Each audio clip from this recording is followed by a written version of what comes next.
खोल लीजिए तो बात जाके आपकी सही होती है कि आज जो एग्जाम होते हैं सीजन का पेपर हो, सिक्सर का पेपर हो, सीपीओ हो, मेरे दोस्तों सीपीओ नहीं, सीजन सिक्सर खास कर देंगे, वो उनमें प्री क्वालीफाई होने लगा है। जो आपका सिलेक्शन होता है मेरे दोस्तों, वो मेंस के बेसिस पे होता है। तो यानी कि आप प्री तो आसानी से क्लियर कर लोगे, प्री बहुत सारी क्लियर कर लेती है, कुछ अच्छे से तो बिना कुछ पढ़े भी प्री एग्जाम क्लियर कर लेते हैं, लेकिन मेंस होना सालों साल की तैयारी नहीं निकलता, क्यों कभी भी मेंस लेवल को टारगेट करके पढ़ नहीं पाते। इस बैच में आपको छोटे एग्जाम से लेके ऊंचे एग्जाम तक, CGL, CSL, CPO, MTS, selection post, CDS, even GD, फिर हमारे रेलवे के पेपर हो जाएंगे, NTPC, group D, state exam के जितने एग्जाम होंगे मेरे सभी को टारगेट करके पढ़ाऊंगा। इस तरीके से आपको हर चैप्टर को पढ़ाऊंगा कि चैप्टर की क्लास करने के अलावा, केवल क्लास देखने के अलावा आपको जिंदगी में और कुछ करने की जरूरत नहीं है। ये अकेला बैच ऐसा है 0 to 0, इसमें मैं खुल के कहता हूं कि केवल क्लास देखो, क्लास के अलावा ना मैं आपको अलग से कोई सॉल्व करने के पीडीएफ दूंगा, इस बात की नहीं है मेरे प्यारे दोस्तों, ना मैं आपको कोई पेपर दूंगा कि ये इससे सॉल्व करोगे, इसके सवाल नहीं, ना ही आपको अलग से स्टडी मटेरियल दिया जाएगा। केवल आप क्लास देखो, और क्लास देखने के बाद जब आपका सिलेबस एक लिमिट से ऊपर हो जाए, उसके बाद आपको खूब सारे मॉक टेस्ट लगाने हैं। मॉक टेस्ट से आपकी स्पीड और एक्यूरेसी बढ़ जाए और आप एग्जाम में कर इतना सिंपल है। पढ़ने के 3 नियम है: basic revision, previous question, mock test. Basic revision, previous question, mock test.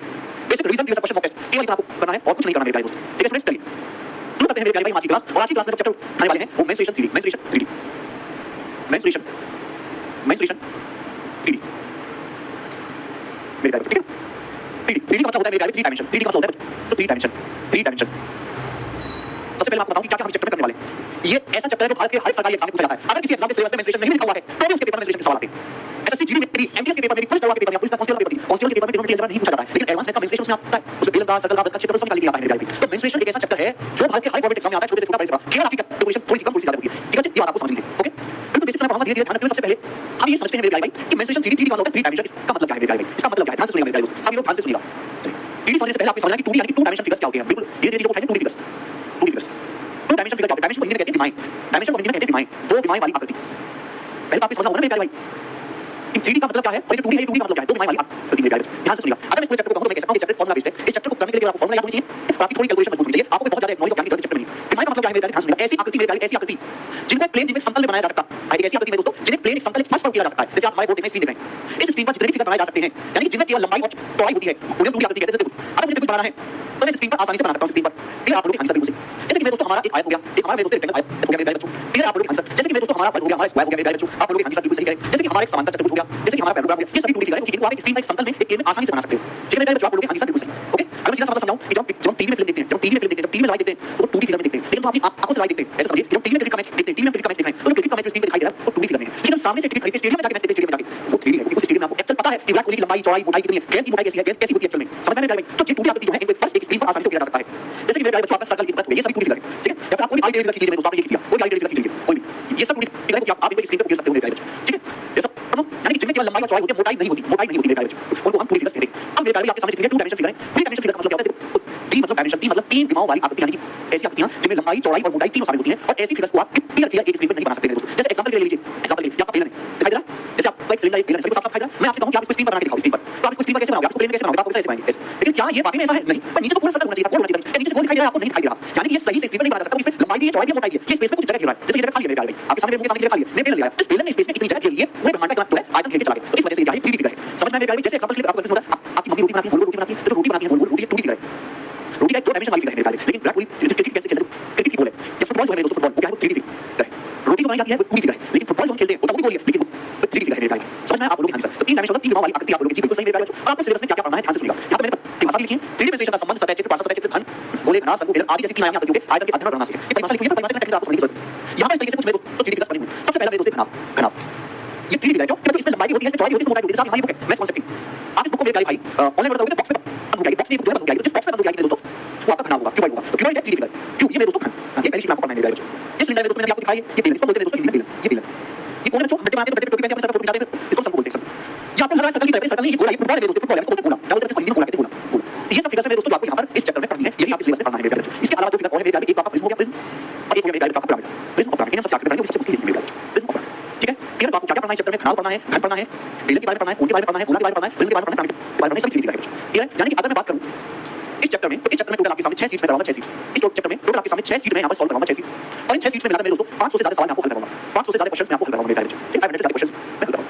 जितने सवाल मैं आपको हल कराऊंगा उतना काफी है, उसके अलावा आपको कुछ पढ़ने की जरूरत नहीं पड़ेगी। टोटल चैप्टर में 6 सीट होंगी। पहली शीट में जो हम पढ़ने वाले हैं वो पढ़ने वाले हैं क्यूब और क्यूबॉइड, घन और घनाभ के बारे में। ये दोनों फिगर एक शीट में पढ़ेंगे, क्यूब और क्यूबॉइड, क्यूब और क्यूबॉइड, हिंदी में कहते हैं घन और घनाभ, घन और घनाभ के बारे में। पहली शीट में बच्चों ये पढ़ेंगे। इस चैप्टर में टोटल 6 सीट बैठता है, इसमें 500 से ज्यादा क्वेश्चंस मैं आपको नहीं घर में या क्लास में खड़ा होकर आपको पढ़ाऊंगा।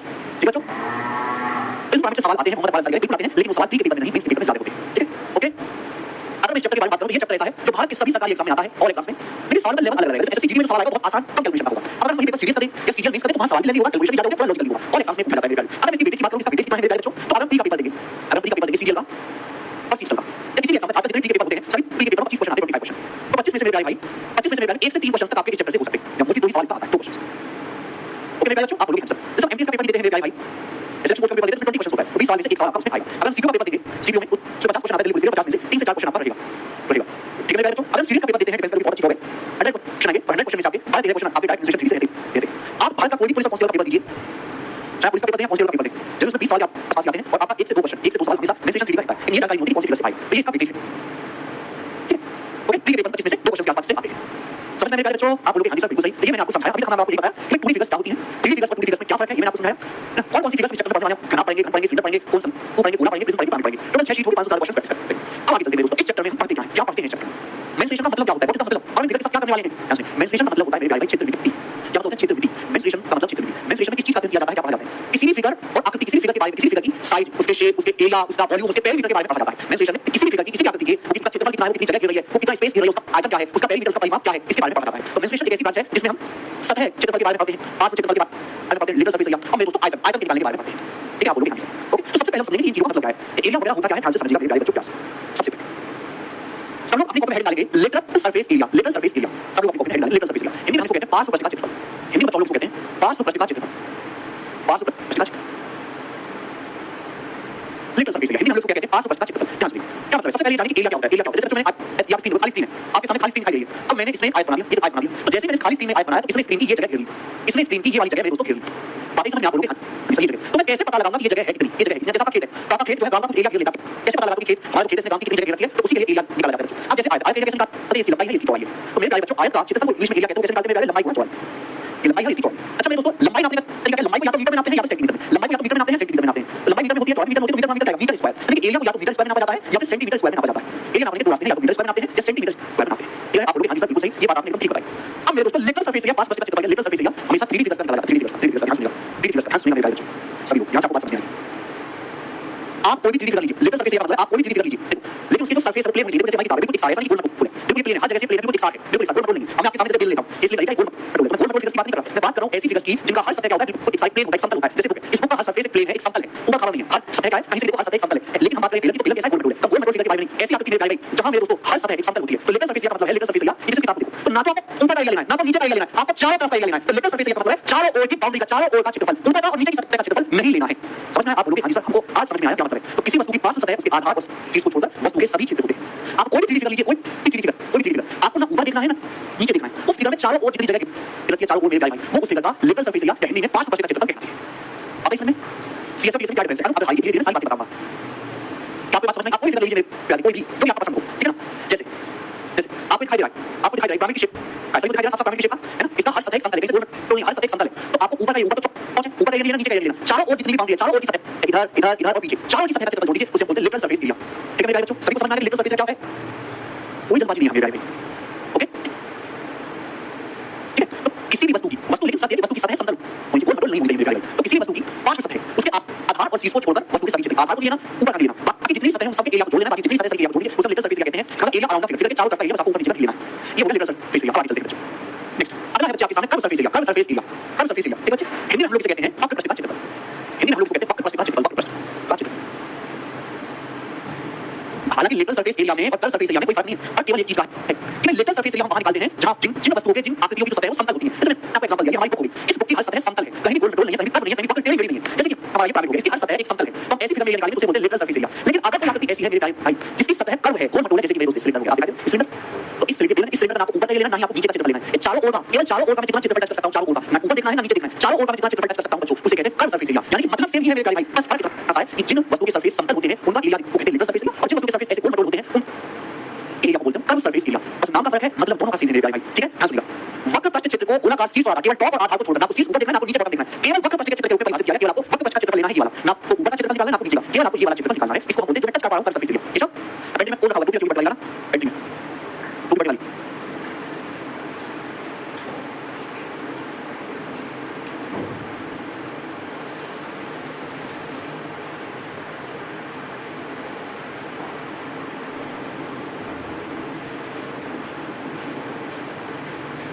कोई बात नहीं नहीं समझ लेते तो आपको समझ लेते सरफेस का सरफेस इसलिए क्योंकि कर्व सरफेस का मतलब है ऐसी फिगर जो गोल मटोल है ना आपको टॉप लेना आपको बॉटम चारों ओर का एरिया आपको लेना है ना अराउंड आप फिगर का एरिया आपको लेना उसे बोलते हैं कर्व सरफेस एरिया ठीक है तो लिटल सरफेस ऐसी समतल सतह वाली समतल सतह को हमेशा समतल में निकाला जाता है यानी गोल मटोल है बिल्कुल इनका हम कर्व सरफेस से निकालते हैं अब आगे चलेंगे ध्यान सुनिए मेरे भाई, ध्यान से।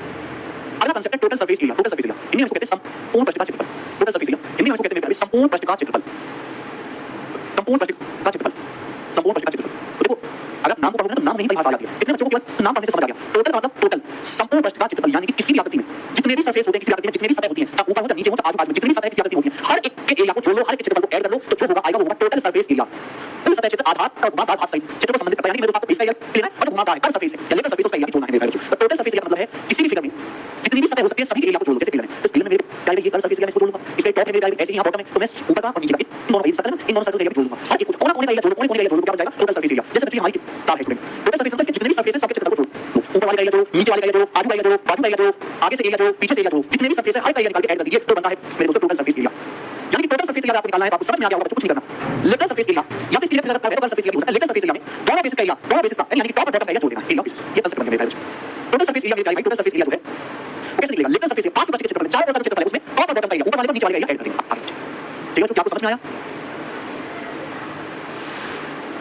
क्या आज आपको समझ में आया कि curve surface area, total surface area और लेटर सरफेस क्या होता है, तीनों में क्या फर्क है?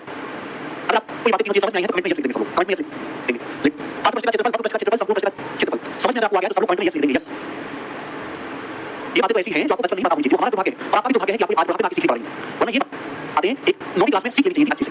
हम बहुत लेकिन बातों को सीख रहे हैं, ठीक है ना? तो एरिया एरिया नापा जाएगा, हमेशा मीटर स्क्वायर सेंटीमीटर स्क्वायर में नापा जाएगा। अभी बच्चे बताओगे सब पेरीमीटर क्या होता है, परिमाप क्या होता है, पेरीमीटर। देखो बच्चों, पेरीमीटर 3D फिगर्स का नहीं निकलता है, 3D फिगर्स का कोई पेरीमीटर नहीं निकलता। 3D फिगर्स में या तो एरिया होता है या वॉल्यूम आयतन होता है। पेरीमीटर जो निकलता है, पेरीमीटर जो निकलता है वो हमेशा 2D फिगर्स में निकलता है।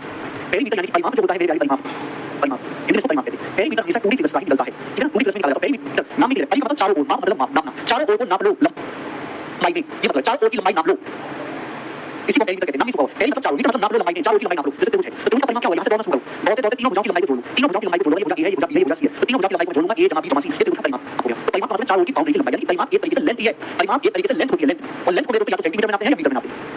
आइए आप बात समझ में, तो पेरीमीटर और एरिया में फर्क है मेरे भाई, पेरीमीटर और एरिया में फर्क है मेरे दोस्तों, है ना? जैसे मैंने आपके सामने आयत बनाया था, अब स्क्रीन पे आयत में जो जगह के लिए तो मैंने बिल्कुल लगाया, जगह के लिए ये आयत का एरिया है, एरिया नापा जाता है मीटर स्क्वायर में या फिर सेंटीमीटर स्क्वायर में। अब मैं कहूं कि परिमाप, परिमाप का मतलब चारों ओर की बाउंड्री, चारों ओर की बाउंड्री, इस आयत में चारों ओर की लंबाई, यहां से दौड़ना शुरू करो, ये दौड़े एल, ये दौड़े बी, तो ये दौड़े आप एल, एल, तो ये दौड़े आप बी, है ना? कितनी लंबाई दौड़ी एल है, ये बी, आप मेरे को पहले ये दौड़े एल, ये दौड़े बी, ये दौड़े एल, ये दौड़े बी, तो परिमाप क्या है? परिमाप आ गया 2l जमा 2b, 2l जमा 2b आयत का परिमाप आ गया। ओके, तो परिमाप आएगा सेंटीमीटर, ये आएगा सेंटीमीटर स्क्वायर, तो दोनों में फर्क है। समझ में? तो किसी भी फिगर का परिमाप होता है उसकी चारों ओर की बाउंड्री को ऐड करके, चारों ओर की लंबाई को जोड़ देते हैं। इसका परिमाप कैसे निकालेंगे? यहां से दौड़ना शुरू करो, जितनी लंबाई, ये लंबाई नापो पैमाने से, ये लंबाई नापो, ये लंबाई नापो पैमाने से, ये लंबाई नापो पैमाने से, इससे ये लंबाई नापो, इससे ये लंबाई नापो, और सारी लंबाई को आपस में ऐड कर दो, सब जोड़ के निकाल के तो आएगा मेरे भाई परिमाप आएगा।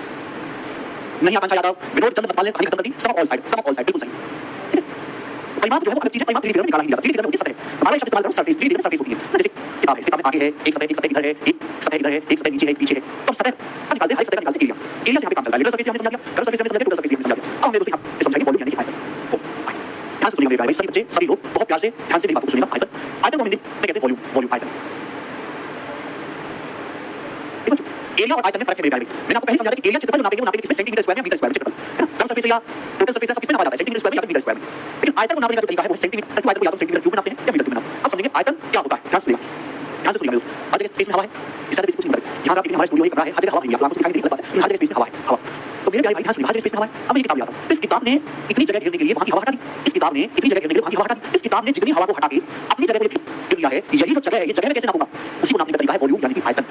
समझ में? हमारा खेत होता है तो खेत पूरी खेत में नापते हैं, एरिया नापते हैं, एरिया, ठीक है? खेत में हवा घेर लिया, लेकिन जब हम किताब खेत में लगाते पेड़, तो पेड़ की जगह लगेगा, वहां की हवा को हटा देगा, अपना तना ले आएगा, अपना पत्तियां ले आएगा, तो मेरे पेड़ जितनी हवा हटा के कुछ जगह घेरता है उसका आयतन हो जाएगा वॉल्यूम। तो वॉल्यूम मतलब होता है कोई भी फिगर स्पेस में, कोई भी फिगर स्पेस में जितनी जगह घेरती है, स्पेस में जितनी हवा हटा के खुद का स्थान ग्रहण करती है, उसको मेरे दोस्तों वॉल्यूम कहते हैं, आयतन कहते हैं मेरे भाई बच्चों। आप लोगों के आंसर बिल्कुल सही, बहुत बढ़िया, मजा आ गया सर, ये मजा आ गया। क्लियर है आप लोगों को? ऐसा आयतन मतलब किसी वस्तु द्वारा घेरे गए स्थान का स्थान जाएगा, स्पेस स्थान का परिमाप नापते हैं सेंटीमीटर क्यूब में या मीटर क्यूब।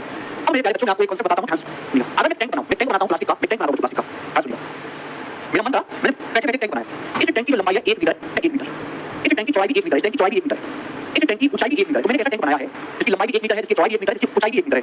तो इस टैंक का जो आयतन होगा मैं आपको समझाऊंगा, इसको बोलते हैं क्यूब घन। घन से आती है इसकी लंबाई चौड़ाई मोटाई तीनों बराबर हो, इसका आयतन आएगा 1 गुणा 1 गुणा 1 1 मीटर गुणा 1 मीटर गुणा 1 मीटर, मीटर मीटर की 3 बार गुणा मीटर क्यूब, इसका आयतन आएगा 1 मीटर क्यूब आएगा। क्या इस टैंक का आयतन 1 मीटर क्यूब होगा?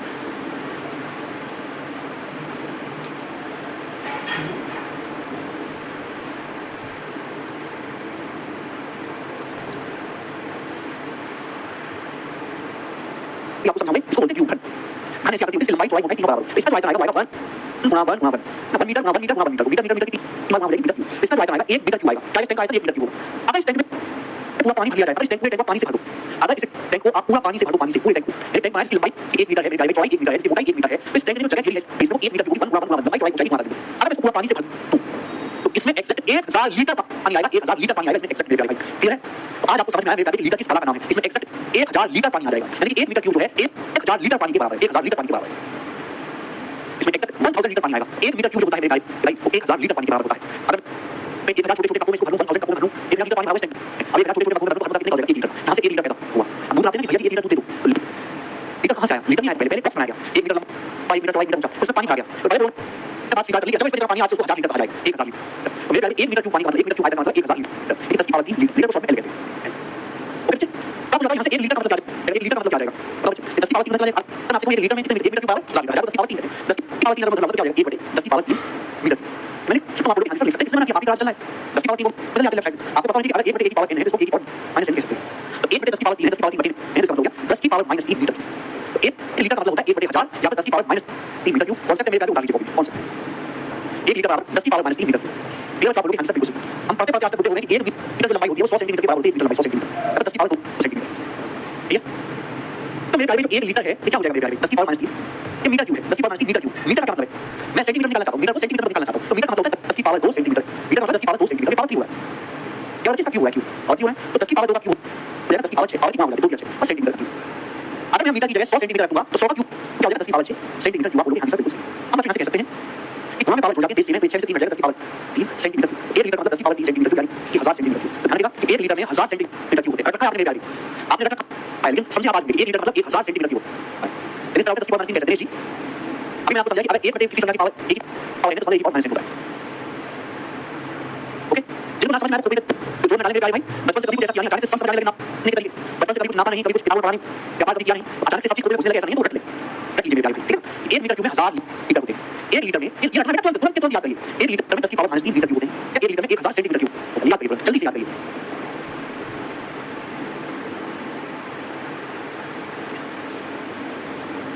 इसकी हाथ से कैसे आया? देखो मेरे भाई, फिर से बता देता हूं। ना यूनिट की बात नहीं है। याद रखिए 1 मीटर क्यूब बराबर 10 की पावर 3 लीटर है। 10 की पावर 3 को लेकर लेफ्ट साइड में 1 लीटर बराबर आ जाएगा 1/10 की पावर 3 मीटर। 1/10 की पावर 3 को सुपर माइनस लीजिए। तो मीटर दिया आपके सामने लिखानी है। मीटर क्या है? मीटर का मतलब 100 सेंटीमीटर। मीटर का मतलब 10 की पावर 2 सेंटीमीटर और बेटा इसका क्यूब किया गया क्यूब। और क्या बचेगा? पावर यहां पर 3 है। तो आपको समझना चाहिए भाई किसी संख्या की पावर 3 करें तो पावर 2 हो जाएगा 10 की पावर 2। पावर 3 करें तो पावर 2 हो जाएगा 10 की पावर 6। सेंटीमीटर की पावर 3 करोगे तो सेंटीमीटर का क्यूब हो जाता है बच्चे। अच्छा तो सब कुछ कर लो है ना। अगर 1 की पावर n की होल पावर n है तो इसका मतलब पावर की आपस में गुणा हो जाएगा 1 की पावर n गुणा है। इसमें आपसे कहूं कि 5 की पावर 7 की होल पावर 3 है बच्चों। इसका मतलब है 5 की पावर 7 और 3 की मल्टीप्लाई 5 की पावर 21।